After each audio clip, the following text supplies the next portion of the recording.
जिंदगी की सबसे कठिन लड़ाइयाँ मैदान में नहीं बल्कि मन के अंदर लड़ी जाती है। आज का हमारा स्क्रिप्ट सभी युवाओं की कहानी है जो भीड़ में खोए हुए हैं पर अंदर कहीं बड़ी पहचान बनाने का सपना लिए बैठे हैं। ये कहानी है उन लोगों की जो हर डर से डरते हैं, संकोच से डरते हैं और सबसे ज्यादा खुद से डरते हैं। तो आइए शुरू करते हैं सफर खामोशी से उनकी पहचान तक। अनसुनी आवाज।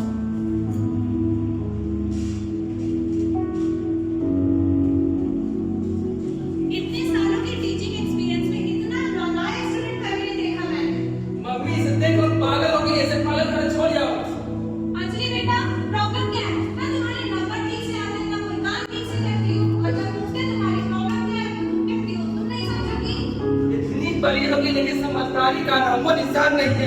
हर जगह बस मरना कटत रहती है। अरे कब तक ऐसे बोझ बन के बैठी रहूंगी? हे भगवान, इसे हमारे खनी पैदा करना तुझे। अंजलि, अंजलि, इसका ध्यान नहीं है। व्हाट मुझे तेरी प्रॉब्लम क्या है? तू कभी खुश नहीं रह सकती क्या? देवदास क्यों बन बैठी रहती है? हर जगह बस मरना कटत रहती है। You are such an attention seeker. इतना नालायक पर्सन मैंने कभी नहीं देखा। पागल हो गई है, पागलखाने छोड़ा इसे। समझदारी का नामो निशान नहीं है। ना तुम्हारे नंबर आते हैं, ना कोई काम ठीक से करती हो। हर जगह बस मरना कटत रहती है। सर पर बोझ बनकर रहेगी क्या? हमारे घर तुझे पैदा हुआ था। Loser. Attention seeker. नालायक हो तुम। सब पर बोझ बन के बैठी हुई है। पागल हो गई बस। चुप। क्या है ये सब? कब तक अपनी आवाज को पागल बैठी रहोगी? क्या है ये अंजलि? याद है अंजलि? आखिरी बार तुमने मुझसे बात क्यों की थी? जब 5th क्लास में तुम मैथ का फिर टेस्ट फेल की थी और पापा ने तुझे मारा था। उसके बाद से ना तुमने कभी खुद से बात की है, ना कुछ बताया है, ना कुछ समझाया है और ना कुछ जरूरी समझा है। दुनिया के हिसाब से चलते चलते तुम खुद को बिल्कुल भूल चुकी हो।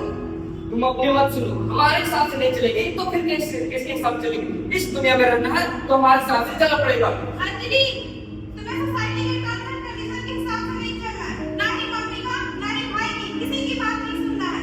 अंजलि, याद है आखिरी बार जब टीचर ने कुछ समझाया था और तेरे को समझ नहीं आया था, क्या बोला था तूने?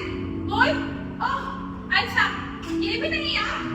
वो तो जरूर याद आएगा जब पापा ने पूछा था मेरी बेटी समर वेकेशन में कौन सी क्लास ज्वाइन करेगी। बोल, क्या बोला था? ओह, अच्छा, ये भी नहीं याद आ रहा? वो तो जरूर याद आएगा जब दोस्तों ने आकर एक एक करके पूछा था आज हम पार्टी में आएगी। बोल, क्या बोला था तूने? बोल। ओह, अच्छा, ये भी नहीं याद आ रहा? ठीक है, मैं याद दिलाती हूँ। So children, have you understood? Yes, ma'am. And you, Anjali, have you understood? Anjali, Anjali, please बोल दे तेरे को समझ नहीं आया है। अंजलि, प्लीज मना कर दे, तेरे को समझ नहीं आया। तू बहुत पछताएगी। Anjali, please, please. क्या है इतना छोटा सा कॉन्सेप्ट समझ में आया? यहाँ अच्छा एक काम करो, यहाँ मत पूछना, नहीं तो स्टूडेंट कह सके और टीचर्स भी, और घर पर जाकर खुद ही सॉल्व कर लेना। Okay ma'am, I will. ओ अंजलि, तूने डिसाइड कर लिया समर वेकेशन में क्या करना है? अंजलि, अंजलि, मुझे पेंटिंग करनी है ना? तू पेंटिंग करना चाहती है ना? तो प्लीज अपनी अपनी आवाज मत दबा। अपनी आवाज उठा। मुझे पेंटिंग करनी है, तुम जी भर के पेंटिंग कर सकती है। एक बार बोल तो सही। अंजलि, जस्ट से पेंटिंग। अंजलि, जस्ट से पेंटिंग। पेंटिंग सेंटिंग में क्या रखा? अब वैसे भी हमारे हर देश में हर कोई में से नहीं बन जाता है। पढ़ाई छोड़ो, फ्रेंड्स सीखो। फ्रेंच में बहुत स्कोप है बेटा। ठीक है पापा, मैं इसमें फ्रेंच कर लूंगी। अंजलि, आ जा रही है ना पार्टी में? देख के लास्ट टाइम की तरह बकवास मत करियो। मैं ना नहीं सुनूंगी इस बार। अब प्लीज डांस करना बंद कर। अंजलि, अंजलि, मना कर दे। तेरे ही तो दोस्त है, समझ जाएगी। मना कर दे। अंजलि, प्लीज, मना कर दे। तेरा मन नहीं है तो मना कर दे। अंजलि, प्लीज। कैसी बेस्ट फ्रेंड है तुम्हारी? अपने बेस्ट फ्रेंड की बर्थडे पार्टी में नहीं जागी, हमेशा की तरह अपने घर के कमरे की कोने में बैठी रहना। अभी तो अपने सेट से बाहर निकलो यार। ठीक है, तो आज तक कितने बजे आना है? याद आया अंजलि? याद आया? क्या क्या हुआ है तेरे साथ? इनफैक्ट क्या क्या होने दिया तूने अपने साथ? कितनी दफा, आखिर कितनी दफा तुम अपनी आवाज को दबाकर बैठी रहोगी? बस, बहुत हो गया, अब नहीं। Anjali, please, you will have to speak up. Anjali, please, you will have to speak up.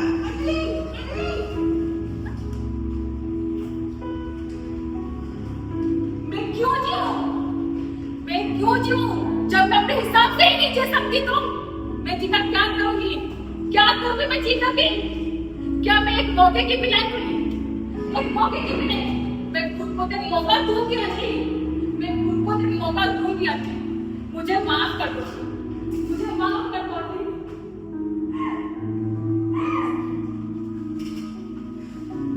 तुम्हें पता है मैंने बहुत दबाई है, दबा के खुद को मार डाला है मैंने। मुझे कुछ समझ में नहीं आता। मैंने बहुत कोशिश की किसको समझाऊं, किसको बताऊं कैसा फील होता है, बट कोई नहीं समझता, कोई भी नहीं। मम्मी ने मां एक बार पूछा था कि बेटा नहीं पता क्या बात है। मैं वहां सारी चीज और फीलिंग्स एक जगह समेट कर बताना चाहती थी, समझाना चाहती थी कैसा फील होता है। मैं जब वहां समझा पाती थी, मम्मी वहां पे करके चली गई कि कभी नहीं पूछा मेरे से कि मेरे अंदर क्या हो रहा है, कभी भी नहीं। I give up after that only. I give up after that only. I give up after that. सब कहते हैं अगर पढ़ाई में कम मुझे ट्यूशन जाओ, स्कूल जाओ, कोचिंग जाओ, इंस्टीट्यूट जाओ, अगर कहीं चोट लगे तो हॉस्पिटल जाओ, क्लिनिक जाओ, पर कोई क्यों नहीं कहता? जब खुद ही कुछ समझ में नहीं आए कि क्या करेगा तो कहाँ जाए?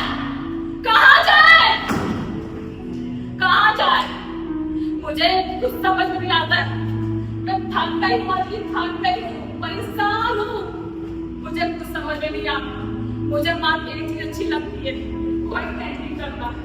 मुझे सिर्फ पेंटिंग करना अच्छा लगता है। मैंने सोच रखा है मैं अपने रूम को पेंट करूंगी, इसलिए मेरा आसमान बनेगा, उस खिड़की के सामने एक सूरज निकलेगा और उस खिड़की के सामने एक बड़ा सा पेड़ होगा जहाँ सारी चीजें चहचहाती होगी। मैंने ये सोच रखा है, मैं ये करना चाहती हूँ। प्लीज मुझे ये करने दे। मैं मम्मी को बोलूंगी कि मुझे कमरा पेंट करने दे। मैं करना चाहती हूँ, एक यही चीज तो है जो मुझे अच्छा लगता है। मैं ये करना चाहती हूँ। I can do it, darling. I can do it.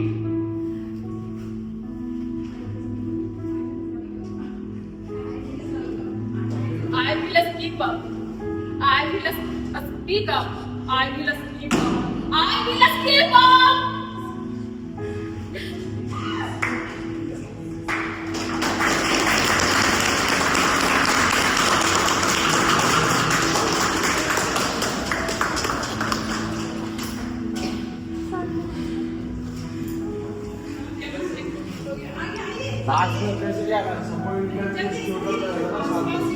यह मैसेज देना चाहते हैं कि समाज की सर पे डर और अपेक्षाएं चाहे जितनी भी बड़ी, लेकिन सबसे बड़ी